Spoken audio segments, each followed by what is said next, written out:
Ya, dan pemirsa, ini bukan hanya minyak kita yang langka ya. Satu pekan terakhir, gas LPG subsidi 3 kg juga sulit didapatkan di Tuban dan di Jombang, Jawa Timur. Kelangkaan gas terjadi di agen hingga toko-toko kecil. Kalaupun ada, jumlahnya terbatas dan harganya naik. Emak-emak semakin pusing saat mau masak.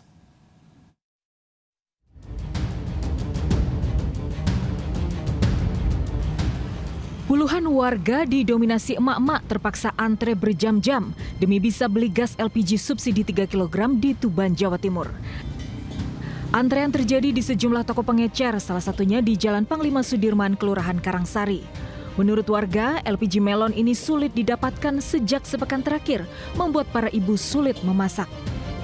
Tidak hanya langka, harga gas LPG 3 kilo ini juga naik jadi Rp23.000 hingga Rp25.000 dari biasanya Rp21.000 per tabung. Ya 1 mingguan sih, kemarin udah sampai aku keliling kota Tuban. Ya 1 mingguan sih, kemarin udah sampai aku keliling kota Tuban. Kira-kira 1 mingguan. 1 mingguan ya. Dia sudah nyoba nyari di mana-mana Bu tadi? Sudah. Tidak hanya di Tuban, kelangkaan LPG 3 kilo ini juga terjadi di Jombang, Jawa Timur. Toko-toko pengecer LPG tidak lagi disuplai dari agen pangkalan sejak sepekan terakhir. Jatah pengiriman juga dikurangi dari biasanya dikirim 10 tabung, hanya sekitar 4 tabung. Harganya pun naik dari Rp22.000 dari biasanya Rp20.000 per tabung. Kalau sekarang mungkin tersedianya mungkin 2-3 ya Mas. Itu pun aku tak khususin buat pelangganku sendiri. Pengirimannya itu telat. Jadi yang awalnya jam 9, jam 10 itu udah datang. Sekarang itu jam 3, jam 4 baru datang. Meski kenyataan LPG sulit didapatkan, pemerintah melalui Menteri SDM Bahlil Lahadalia menyatakan stok LPG aman di atas 10 hari. Masa sulit kita untuk LPG sudah kita lewati sejak tanggal 4. Alhamdulillah sekarang cadangan kita untuk LPG kapasitasnya sudah di atas 10 hari. Sebentar lagi kapal kita masuk. LPG nggak ada urusannya sama Selat Hormuz. Karena kita sudah ambil dari Australia, dari Amerika, dan beberapa negara lain. Ya. Tim Liputan iNews melaporkan. Ratusan emak-emak dan lansia rela antre berdesakan di bawah terik matahari di halaman kantor Kelurahan Mustika Jaya, Bekasi, Jawa Barat demi mendapatkan bantuan beras dan minyak dari pemerintah. Petugas dari kelurahan pun harus bersusah payah mengatur antrean warga agar bisa tertib.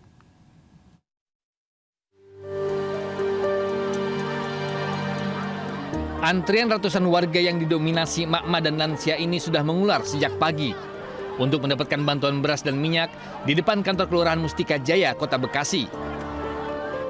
Mereka rela berdesakan di bawah terik matahari untuk bisa mendapatkan beras sebanyak 20 kg dan minyak goreng 4 liter akibat tingginya harga kebutuhan pokok saat ini.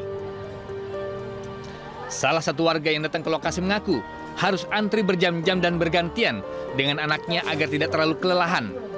Selain itu, warga juga mengaku sangat terbantu dengan bantuan ini di tengah mahalnya beban harga pangan. Mahal banget kalau nggak ada bantuan. Mbak, harga sembako. Ya, pengennya ya lagi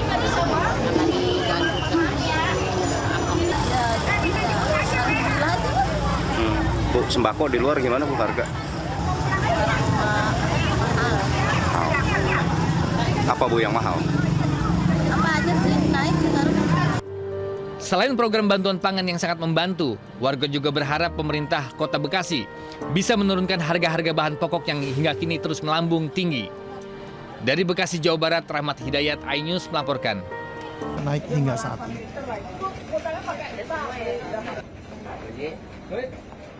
Ya, langsung saja kita bergabung dengan Dilami Aulia yang kabarnya dari tadi pagi muter-muter keliling Pasar Senen Jakarta untuk cari minyak kita. Dilami, sudah ketemu dengan pedagang yang jual minyak kita nggak? Selamat siang David dan juga pemirsa, saya belum ketemu pedagang yang jual minyak kita karena saya sudah keliling-keliling ke 5 pedagang di Pasar Senen tapi tidak menemukan, katanya stoknya habis nih David dan juga pemirsa. Nah, ada sejumlah faktor yang menyebabkan minyak kita ini tidak tersedia di Pasar Senen. Yang pertama adalah gangguan distribusi, yang kedua adalah karena permintaan dari minyak kita yang tinggi, apalagi lebaran di Maret 2026 kemarin. Sehingga pedagang menyebutkan belum tahu kapan menerima stok minyak kita kembali di sini. Karena biasanya kalau untuk penerimaan stok minyak kita ini berkisar 3 sampai 6 bulan. Itu tergantung dari pemerintah sendiri yang mendistribusikannya ke pasar. Namun kalau berkaitan dengan harga, pedagang menyebutkan ini masih di angka HET atau harga eceran tertingginya, yakni berkisar di 15.700. Namun walaupun harga tidak naik, tapi mau bagaimana kita beli nih David dan juga pemirsa, karena stoknya tidak ada, sehingga mau tidak mau masyarakat, pedagang atau ibu rumah tangga ini hanya bisa membeli minyak curah. Kalau yang ini yang saya pegang nih David dan juga pemirsa adalah minyak curah 1 kg yang harganya 23.000. Kalau untuk harga normalnya atau harga biasanya ini harga 19.000. Tapi mengalami kenaikan beberapa pekan.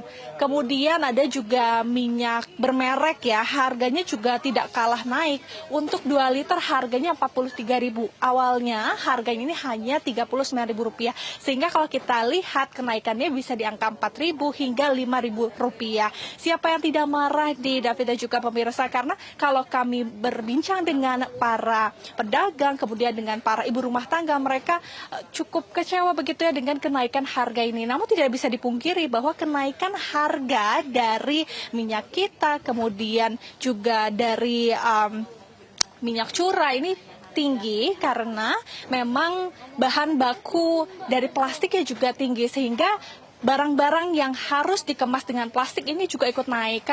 Kalau kita melihat di harga plastik ini, David dan juga pemirsa, plastik kresek yang biasanya dibanderol dengan harga Rp45.000 per kilo, sekarang naik jadi Rp60.000 per kilogram. Sehingga diharapkan dari masyarakat, dari pedagang ini berharap agar pemerintah dapat turun ke pasar dan juga Bulog untuk melakukan stabilisasi harga pangan. Sementara demikian, David. Baik, terima kasih untuk laporannya Dilami Aulia yang melaporkan langsung dari Pasar Senen, Jakarta. Selamat bertugas kembali. Halo pemirsa, selamat siang. Saya David Silahoy, inilah seputar iNews Siang. Pemirsa, pentingnya mematuhi aturan lalu lintas dan hati-hati saat berkendara. Karena di Kembangan, Jakarta Barat, mobil seorang pengendara jadi sasaran amuk warga setelah menabrak 5 pemotor.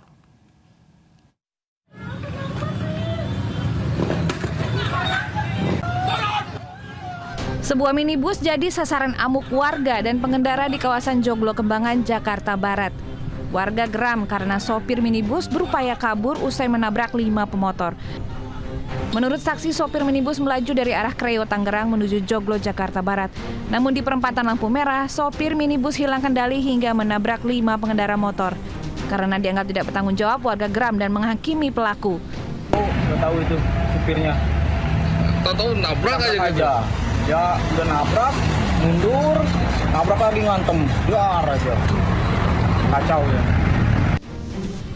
Setelah diadang massa, pelaku terpaksa keluar mobil dan digiring ke kantor polisi.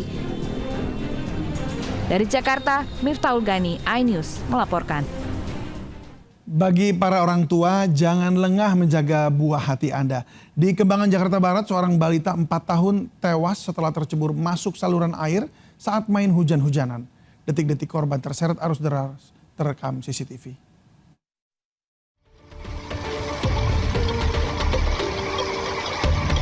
CCTV merekam saat seorang bocah 4 tahun terseret saluran air deras di dekat rumahnya di Jalan Flamboyan, Srengseng, Kembangan, Jakarta Barat. Tangan korban sempat terlihat di CCTV. Peristiwa memilukan terjadi saat wilayah ini diguyur hujan deras Rabu sore kemarin. Menurut paman korban, awalnya korban bersama 2 temannya tengah bermain hujan-hujanan.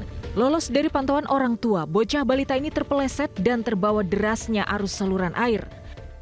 Udah nyari kemana-mana, ke tempat ibunya, ke Gang Mawar, Flamboyan, Mandor Salim, ke tempat yang banjir sekalipun di depan SD, Srengseng itu nggak ada. Nah pas saya lihat cek CCTV dari tetangga itu jam 1-an memang ke bawah arus dan sempat minta tolong juga mungkin ya dari anak kecil itu untuk meraih apa gitulah besi ya, tapi memang nggak bisa, air kencang. Basarnas dan tim damkar terus mencari korban hingga ke aliran Kali Pesanggerahan. Dari Jakarta, Miftahul Gani, iNews melaporkan. Pemirsa, Anda warga yang pernah menjadi korban pencurian motor bisa datang ke halaman Polda Sumatera Selatan. Sebanyak 468 unit motor curian dari berbagai TKP kasus pencurian motor dipajang untuk dijemput pemiliknya tanpa biaya apapun alias gratis.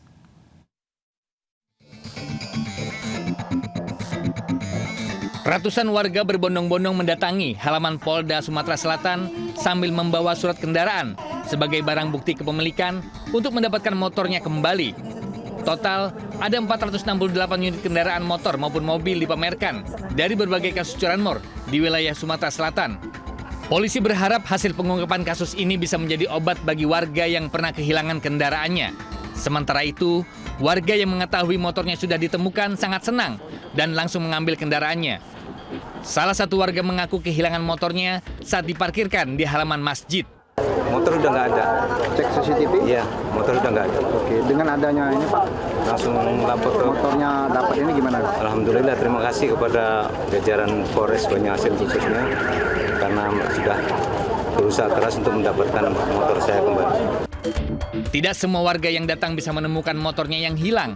Mereka pun hanya berharap kendaraannya bisa segera ditemukan untuk bisa dibawa pulang lagi. Dari Palembang, Sumatera Selatan, Firdaus, iNews melaporkan. Tawuran remaja di Jakarta semakin meresahkan. Tidak hanya pakai senjata tajam, pelaku kini membawa air keras untuk saling menyerang. Kelompok gangster yang terdiri dari remaja tanggung ini juga kerap menyerang pemukiman warga tanpa alasan jelas.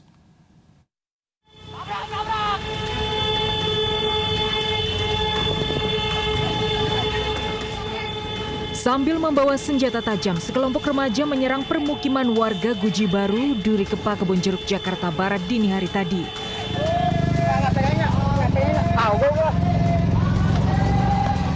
Makin meresahkan, para pelaku tidak hanya bawa senjata tajam, tapi juga membawa gayung berisi air keras.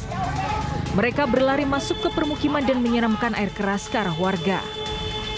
Itu gangster-gangster itu sudah sasarannya sudah ke perkampungan lagi, bukan bentrok antar remaja. Tapi hari ini mereka sudah menyerang kampung-kampung lain. Nah ini kan sangat membahayakan. Meski tidak sampai mengenai warga, siraman air keras masih membekas di jalanan. Warga mendesak polisi dan TNI melakukan patroli dan lebih tegas menangani para remaja tanggung pelaku penyerangan.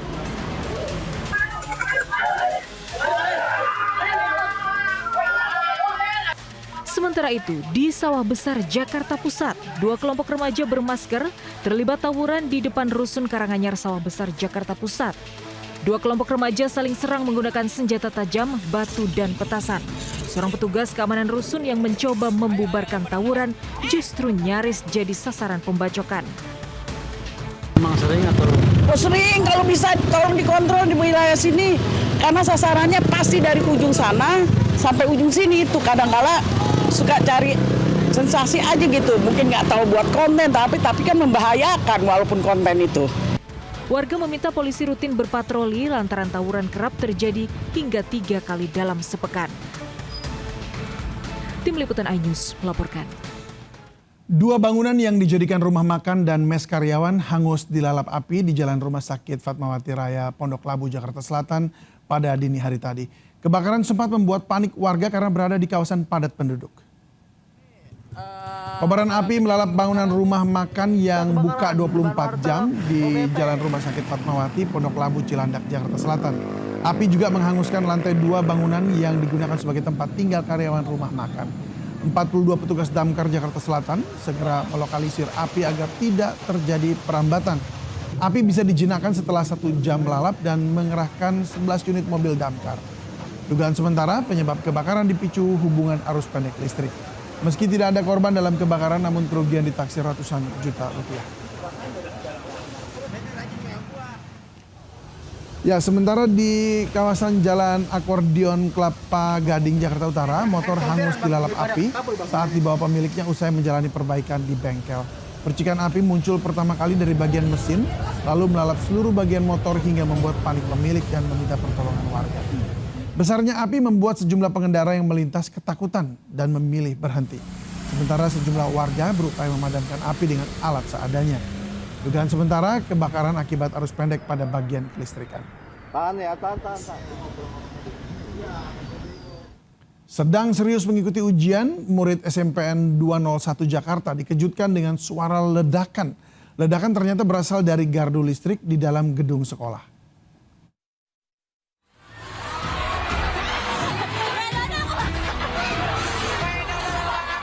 Suasana hening saat ujian di SMPN 201 Cengkareng Timur, Jakarta Barat seketika berubah menjadi kepanikan. Murid-murid yang sedang serius mengikuti ujian berhamburan keluar kelas setelah mendengar suara ledakan berkali-kali. Suara ledakan ternyata berasal dari sebuah gardu listrik yang meledak dan terbakar di dalam gedung sekolah. Sejumlah guru beserta karyawan berupaya mematikan api. Ledakan gardu listrik diduga akibat arus pendek listrik hingga memicu kebakaran. Pertama adalah anak-anak. Anak-anak saya evakuasi lewat jalur sebelah sana biar aman. Ya alhamdulillah aman dan tidak ada korban apapun. Usai kobaran api padam, petugas PLN langsung memperbaiki arus listrik di sekolah itu agar bisa berfungsi normal kembali. Akibat insiden ini, seluruh murid dipulangkan lebih cepat. Dari Jakarta, Biftaul Gani, iNews melaporkan. Deretan artis layar drama Indonesia turun ranjang beberapa saat lalu menyapa warga Bekasi. Keseruan dan antusias warga terangkum dalam informasi berikut ini.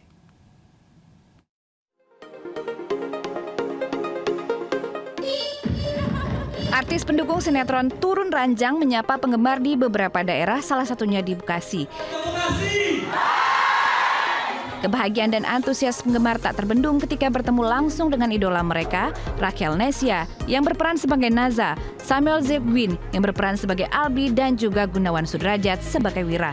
Meet and greet berlangsung hangat karena artis pendukung menjawab pertanyaan penasaran para penggemarnya. Kehangatan pertemuan ini diakhiri dengan aksi seru joget bersama.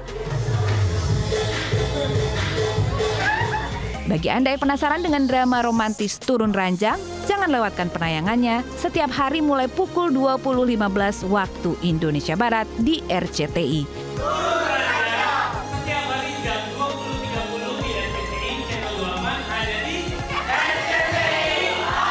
Tim Liputan melaporkan. Guna memantapkan aksi initial public offering di bursa luar negeri, PT MNC Digital Entertainment Tbk melakukan perombakan jajaran direksi dan komisaris melalui rapat umum pemegang saham luar biasa tahun 2026 di iNews Tower, Jakarta Pusat. Rencana IPO ini diharapkan mampu meningkatkan visibilitas internasional serta memperluas basis investor asing.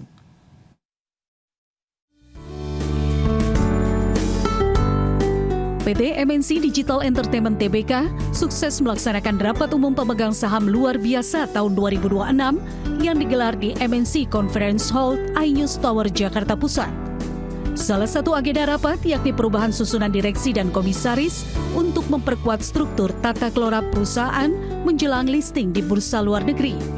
Perombakan struktur pengurus ini disetujui para pemegang saham pada RUPSLB yang dipimpin langsung Direktur Utama PT MNC Digital Entertainment Tbk, Angela Tanu Sudibyo.